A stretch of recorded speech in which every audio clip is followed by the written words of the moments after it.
(35년간의) 일제강점기. 치옥의 역사는 땅에 흔적을 남겼다. 그 아픈 흔적은 여전히 우리 곁에 존재한다. 우리의 상징이라고 여기는 이곳에까지.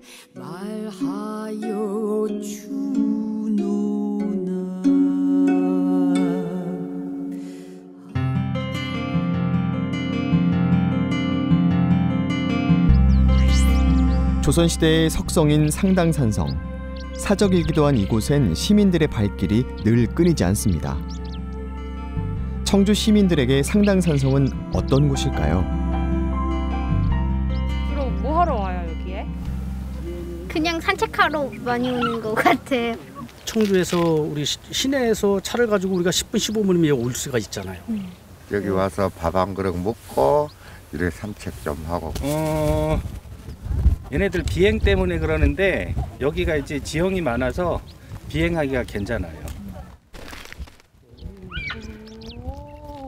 상당산성의 사적지 복원 작업이 이루어지면서 시민의 휴식처이자 산책 명소로 거듭났습니다.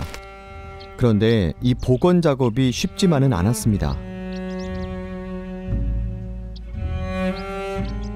2003년도 말에 청주시나 국가의 땅은 10%도 안 됐습니다. 청주시에서 이제 조금씩 사유재산을 매입을 해가지고 산성 복원 작업을 하려고 했었던 건데, 땅을 확보하는 첫 단추부터 힘들었다고 합니다. 이제 그 소유자가 이제 매각을 안 해가지고, 청주시에서 이제 제시했던 부분에 대해서 그 수용을 안 하다 보니까 이월이 됐었던 겁니다. 상당산성의 총 면적은 약 72만 제곱미터로 22만 평 정도입니다. 이는 축구장 10개를 합친 면적과 비슷합니다. 상당산성 땅의 소유주 중에서도 복원에 영향을 미칠 만큼 넓은 면적을 소유하고 있었던 땅 주인이 있었습니다. 그 소유주가 남긴 흔적들을 산성 내에서 확인할 수 있었는데요. 산성 내의 등산로를 오르다 보면 한때 일반인의 출입을 막았던 흔적이 남아있는 곳이 있습니다. 그리고 나무들 사이로 잘 가꿔진 묘가 보입니다.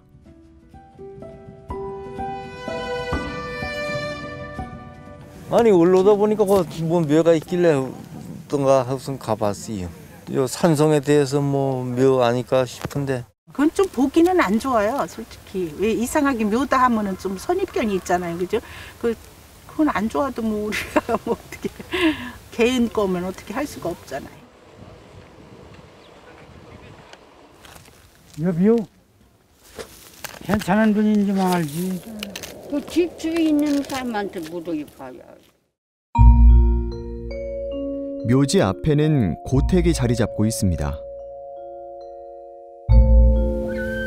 우리가 알고 있기는 뭐 그런데요, 뭐 산성이요, 뭐 아마케도 뭐랄까 그 대단한 집인 줄 이렇게. 저 집 내가 항상 궁금했던 거잖아요. 예.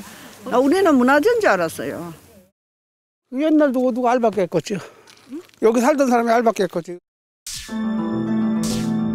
상당산성 내 중앙부에 위치한 묘지와 오래된 집. 사적지 212호 상당산성.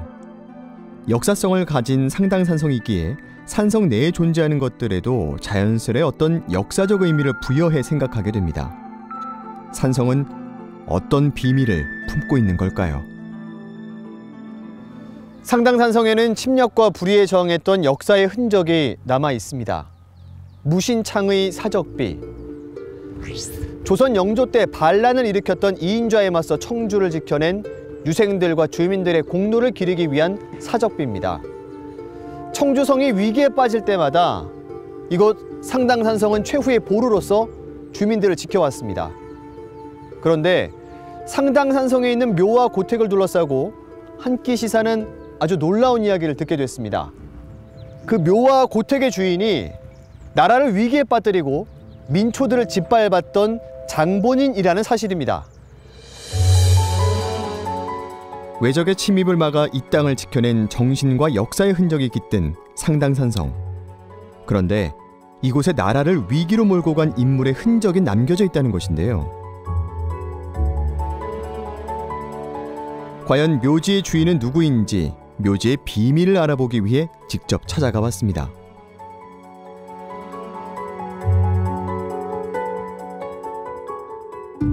전 청주시 의원이었던 김경태 씨는 산성 복원 작업을 위해 토지 매입 예산을 검토했었습니다. 그 과정에서 산성 내 땅의 소유주가 문제가 있음을 알게 됐고 해당 소유주와 묘의 주인공이 밀접한 연관이 있음을 알게 됐다고 합니다.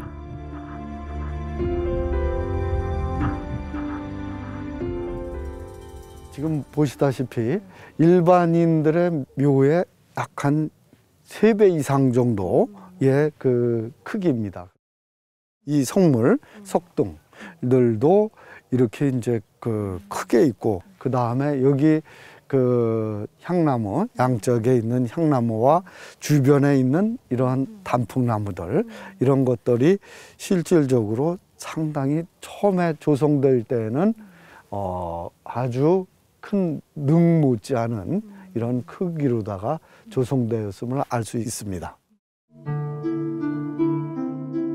지금은 후손의 손길이 닿지 않는 것으로 보이지만 묘의 규모가 크고 분묘의 치장이 화려했다는 점을 봤을 때 과거 대단했던 권세가의 묘인 것으로 추측했었다고 합니다. 바로 이 부분이 소화, 여흥, 민공, 대식, 지묘 이렇게 지금 돼 있지 않습니까? 그래서 이걸 여기 묘가 그 민대식의 묘인 것을 명확하게 알 수 있는 그러한 비석이 되겠습니다. 묘비명에 새겨진 이름 민대식. 민대식은 누굴까요?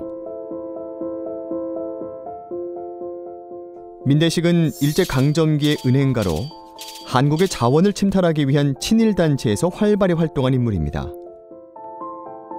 민대식은 그 아버지 민영휘의 그 실질적인 장자입니다. 실질적인 장자로서 민영휘의 그 가진 그 모든 그 재산권의 행사 이것을 했던 사람이 민대식입니다. 민대식이 일제강점기의 자본가로 성장할 수 있었던 기반은 친일파였던 아버지 민영휘였습니다. 그런데 연고도 없었던 청주에 왜 묘가 있을까요? 왜 이 청주까지 내려와서 이렇게 본인들의 묘를 지은 걸까요? 그 지금 과거에 그 기록을 보게 되면은 민영휘와 이 민대식은 함경도를 제외하고는 전국의 땅을 소유한 걸로다가 되어 있습니다. 일제강점기 잡지였던 삼천리에는 민영휘가 조선시대를 합쳐 몇백 년 만에 처음 보는 부자라고 표현하고 있으며 재산의 대부분은 토지라고 기록되어 있습니다. 묘지 주인 민대식의 아버지 민영휘, 그는 대체 어떤 사람이었던 걸까요? 민영휘 하면 대표 친일파, 이렇게 조금 일제강점기에 대해서 관심을 갖고 계신 분들은 익숙한 이름일 거란 생각을 해보게 됩니다. 성에서 느껴지죠? 민씨잖아요. 초창기 때 민영휘는 어떻게 등장을 하게 되냐면요, 민씨 척족이 세력을 강화해 나가는 과정 속에서 중요한 인물로 등용이 돼서 고종과 명성황후의 총애를 받게 되는 거죠. 뒤에 고종과 명성황후가 있죠. 뒤에 믿음직한 배가 있으니까 매간매직을 서슴지 않습니다. 그래서 실제로 이미 1890년대 때 기사나 여러 기록들을 보게 되면 민영휘 본인이 타박죄 같은 걸로 고소를 당하거나 고발을 당하는 경우를 우리가 쉽게 살펴볼 수가 있습니다.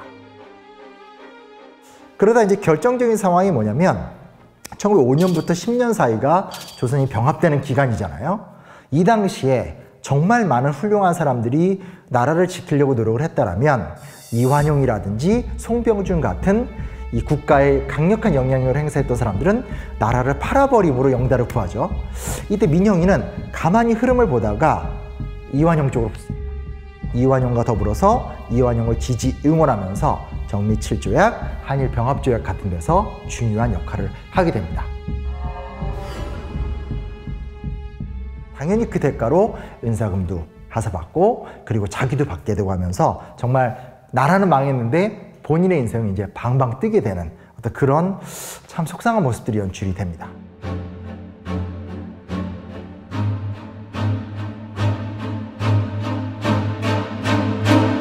실제로 이제 많은 사람들이 알고 있는 것은 그가 토지가 많았다.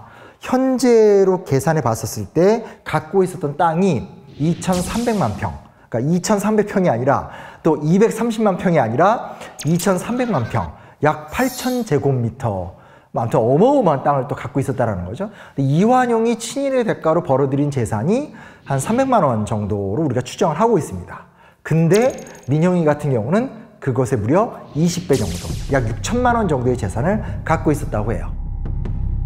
민형이를 비롯해서 당시의 대표적인 친일파들은 일본이 우리나라에 들어와서 진행되는 여러 국가기관 그리고 경제기관의 고문역, 조금은 낯설 수 있지만 취체역 같이 여러 가지 이사 자리를 다 들어가게 됩니다. 이게 뭘 의미하는 거냐면 일본이 우리나라를 식민지로서 통치하는 과정 속에서 진행되는 재원과 이권의 혜택을 누리게 되는 거죠. 쉽게 말하면 대규모로 대출을 받는다라든지 받은 대출을 바탕으로 해서 일본의 공권력을 이용해서 재투자를 수월하게 한다라든지 이런 식의 어떤 과정들이 계속 진행이 됐기 때문에 그냥 나라 팔아먹으면서 한번 돈을 벌고 그 다음 끝, 이게 아니라는 거죠. 즉 친일파 이 기회주의자들이 잘못된 사회 시스템을 악용하면서 불을 불려나갔다는 이 부분에 대해서도 우리가 좀 주목해서 보는 것이 중요하지 않을까. 실제로 민형이는 이제 아들이 4명 정도, 뭐 1명의 부인의 자녀는 아니지만 4명 정도가 있었는데 그중에 1명은 일찍 죽습니다. 나머지 이제 자녀들이 결국은 다 아버지 뒤를 이어서 친일 활동을 벌이게 되고 오늘날 친일 인명사전에 기록이 돼 있죠.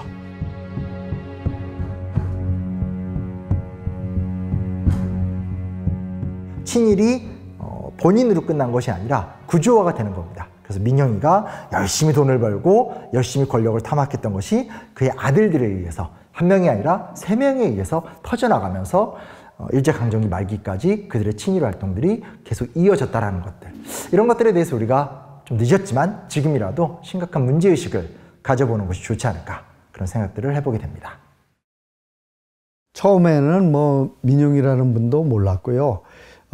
땅 중에서 산 28-1번지 가장 큰 땅을 한번 그 등기를 떼어보면서부터 시작이 되었습니다. 산성 내 토지인 산 28의 1번지는 약 46만 제곱미터로 상당 산성 면적 대부분을 차지하는 거대한 규모의 필지입니다. 등기부 등본상 해당 토지는 1917년 민형휘가 일본으로부터 분배받은 것으로 돼 있습니다. 또 다른 상당 산성 내 많은 땅들도 민형휘의 아들과 손자 첩이었던 안유풍의 이름으로 소유하고 있었습니다.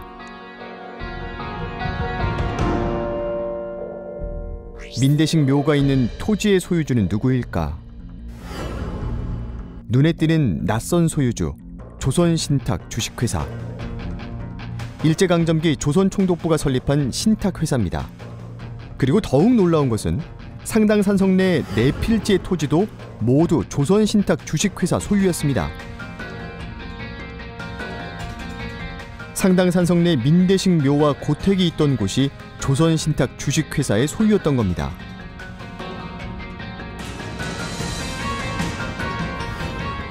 조선신탁 주식회사 소유의 땅이 어떻게 지금까지 존재할 수 있을까? 고택으로 가서 그 내막을 알아보기로 했습니다. 현재 고택에 거주하고 있는 사람이 있다면 알고 있지 않을까요? 여쭤볼 게 있어서 왔는데 혹시 안에 누구 계실까요? 누군가 살고 있는 흔적은 보이지만 주인을 만나기가 쉽지 않습니다.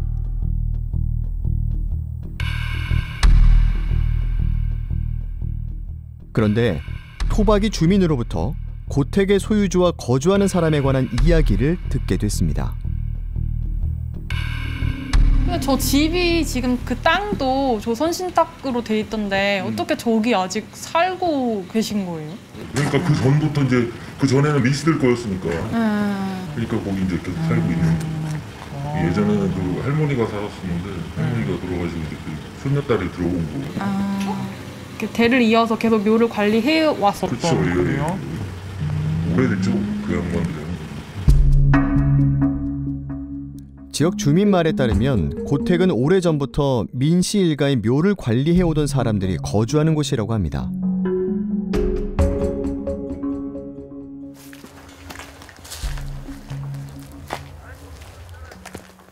선생님, 뭐 하나 여쭤보려고 하는데. 이쪽으로. 아, 네네. 안녕하세요. 저희는 KBS에서 나왔는데요. 어떤 것 때문에 그러셨는데요? 여기가 이제 옛날에 조선시탁 주식회사의 포유로 남아있다고 해서요. 그런 거 관련해서 좀 여쭤보고 싶은데 혹시 아시는 게 있으실까요? 저는 잘 모르겠어요. 여기 계속 그냥 거주하고 계신 거예요? 가족 전부? 네, 가족 다. 오래됐죠. 100년 넘은 것 같은데? 아, 그래요? 네. 선조 때부터 대부분 계속 거주해오고 계신 거예요? 어떤 분의 말로는 여기 원래 사시던 분이 저 묘를 지키던 묘 관리하시는 분이셨다고 하던데. 네, 맞아요. 아, 맞나요? 혹시 그 사촌분들이나 친척분들께서 계속 묘를 관리해오고 계신 거예요? 네, 그렇죠. 뭐 때문에 그러시는 건데? 아무래도 조선신탁 주식회사가 이미 사라진 회사잖아요. 어떻게 아직까지 그 소유로 남아있는지를 조금 취재하고 있는 중이었어가지고. 오래됐는데? 조선신탁 주식회사 소유의 땅. 그러나 실질적으로는 현재까지 민씨 일가가 관리하고 있었습니다. 만하민군 추도비. 고택 옆 무덤은 바로 민영휘와 첩 안유풍 사이에서 태어난 막내 아들 민천식의 묘였습니다. 23살의 나이로 일찍 세상을 떠난 아들의 묘, 그리고 그 묘를 위한 제실이었던 겁니다.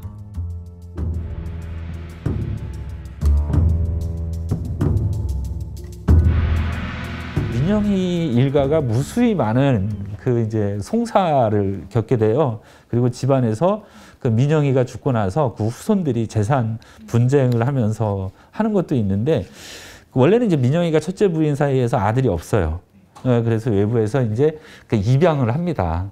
그러고 입양을 한 다음에 이제 안유풍과의 사이에서 이제 자손들, 아들과 이제 딸을 갖다가 이제 보게 돼요. 당연히 민영희가 죽고 나서 재산은 이제 그 큰아들, 입양한 큰아들한테 가지 않고 둘째, 셋째 이쪽한테 이제 쭉 넘어가는데, 그 첫째가 소송을 냅니다. 그 소송을 내면서 그때 당시에 이제 법원에 제출한 기록을 보면, 그러니까 우리 아버지는 일찌감치 재산 관리를 갖다가 어떻게 해왔느냐, 차명으로 신탁을 해서 이런 식으로 관리를 쭉 해왔다라고 주장을 해요. 일제강점기 잡지인 삼천리에 실린 기사를 보면 민영휘는 재산을 본인 명의로 하는 것을 피했다는 사실이 기록돼 있습니다. 불법으로 축제한 재산이기에 소송에 휘말리는 상황을 막고자 신탁을 맡겼던 것.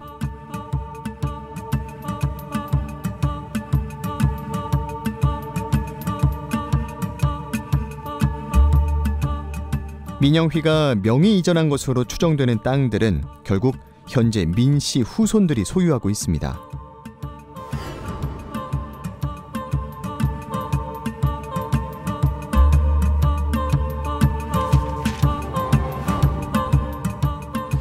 아마 그 명의 신탁된 상태로 찾은 재산은 없었던 걸로 이제 기억이 됩니다. 그래서 아마 그 민영희 관련 재산 가운데 조선신탁 주식회사 명의로 신탁된 재산도 아마 위원회에서 조사할 때는 빠져 있었던 것 같고요. 아마 조선신탁 주식회사라고 돼 있으니까 빠졌겠죠.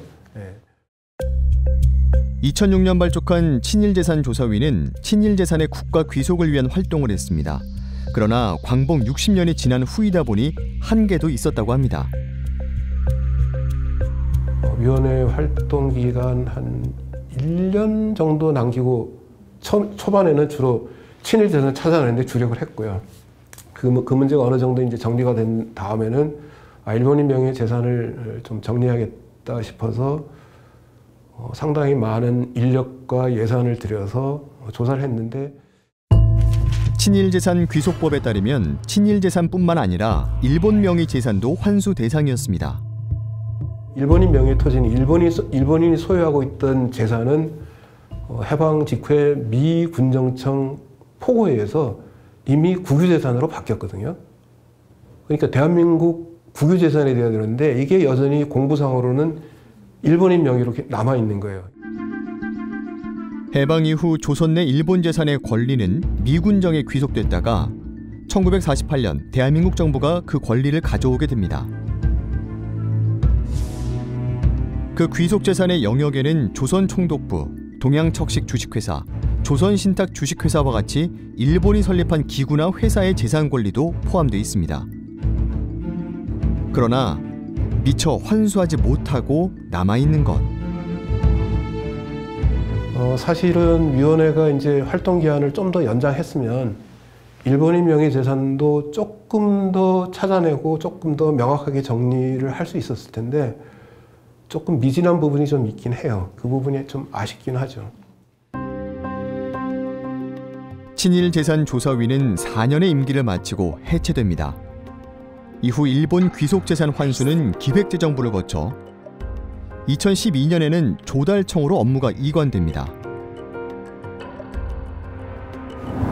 대장 같은 경우는 시군구에 요청을 하고 등기부 같은 경우에는 관할 등기소에 요청을 해서 기초 자료로 사용을 하고 있고 저희가 이제 읍면동에 이제 제적을 요청해서 제적 확인이 안 되는 것들은 다시 저희가 이제 국세청의 매각재산이나 이제 뭐 국가기록원에 이제 분배농지인지 확인을 해서 거기에서도 이제 뭐 매각재산도 아니고 뭐 분배받은 농지도 아니다 하면 저희가 이제 시군구에 이제 재산세 납부한 걸 요청을 해서 이제 그걸 바탕으로 이제 현장 조사를 나가고 있습니다. 서류상 확인 작업을 거쳤더라도 현장 조사가 이뤄진다고 합니다.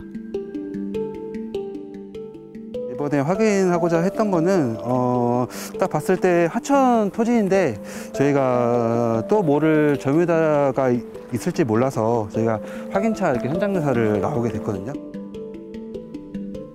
은닉재산의 경우 소유권 이전 소송 수행까지 맡고 있다 보니 길게는 5년 이상 걸리는 복잡한 작업도 있다고 합니다.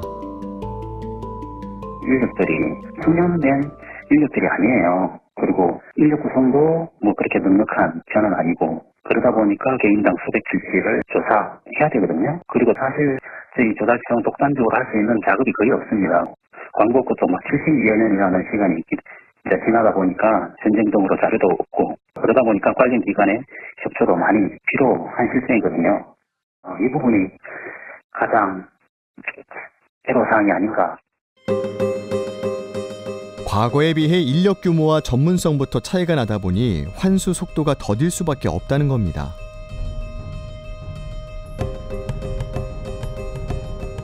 상당 산성 내 많은 부분을 차지하는 민씨 일가의 땅은 현재는 민영휘 소유만 환수가 됐을 뿐 조선신탁 주식회사와 민씨 후손의 소유는 그대로 이어오고 있습니다. 법적 근거가 없어 미처 환수를 못한 민씨 일가의 재산은 이미 처분되기도 했습니다. 여전히 미완으로 남아있는 치욕의 역사. 상당 산성이라고 하는 그 공간이 차지하는 그 의미는 사실은 청주의 신장, 청주의 이제 상징, 청주의 정체성 같이 이제 지금은 비중이 많이 격상이 됐잖아요. 지금 거기에 보면은 그 이제 민영이 아들 묘에 이제 묘비가 있는데 보면 이제 조선 시대에 그 이제 관직을 맡은 걸로 되어 있어요. 그걸 보면 당연히 여기에 있는 여기가 우리 조선 시대에 관직을 맡았던 사람이구나 이렇게 생각을 하지 친일파의 아들이구나 그 후손이구나 이런 걸 전혀 알 수가 없잖아요, 그죠? 하루에도 수많은 사람들이 오고 가는 이곳에 남모르게 잠들어 있던 비밀. 또 청주시는 여기에다가 어마어마하게 돈을 들여서 또 이제 이렇게 뭐 걷기 길이라든가 뭐 데크 뭐 여러 가지 것들 만들어 놨어요. 그 핵심이 이제 저수지인데 그 저수지조차도 여전히 이제 친일파들의 후손의 땅, 후손의 재산이라는 거는 사실 우리 청주 시민들의 입장에서 보면 조금 수치 아닐까요? 해방된 지 뭐 70년 지난 다음에 친일 재산을 찾아내는 것이 어떤 의미가 있냐고 이제 한다면은 적어도 친일의 대가로 취득한 재산, 나라와 민족을 팔아먹어서 취득한 재산은 70년이 지나서라도 그것을 국가가 되찾아갈 수 있다는 것을 보여주는 효과. 그래서 정의롭지 못한 일을 하면 나중에라도 심판을 받을 수 있다는 것을 보여줬다는 점에서 가장 큰 의미가 있다고 생각을 합니다. 현재 상당산성 내 토지 소유주인 민영휘의 후손을 찾아가 입장을 들어봤습니다. 그 청주 상당산성 내에 한 14필지 정도의 토지를 소유하고 계신 걸로 나와서요. 근데 혹시 그 토지가 그 선조분께서 친일을 한 대가로 얻은 토지라는 말이 있던데 혹시 그거에 대해서 어떻게 생각하시는지 여쭤보려고. 그러면 선조분께서 친일 행위를 했다는 말씀에 대해서는 어떻게 생각하세요? 그런 말들에 대해서 후손분들께서 생각하시는 어떤 반론이라든지 그런 거를 조금 그러면은 얘기할 게 없어요. 지금 저는 지금 이거 잘 못 들은 걸 할 테니까 하지 마시고.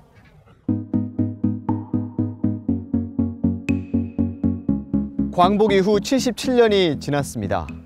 아픈 역사를 자세히 들여다보는 것은 불편하지만 반드시 해야 할 일입니다. 역사의 환부를 도려내고 건강한 사회로 만들어가는 것은 지금 대한민국의 현재를 살아가는 우리 모두의 책무일 겁니다. 앞으로 상당산성 내에 있는 조선신탁 주식회사 명의의 땅은 국가로 귀속할 수 있도록 추진할 예정이라고 합니다. 잘못된 역사를 바로잡을 수 있도록 한 끼 시사도 끝까지 지켜보겠습니다.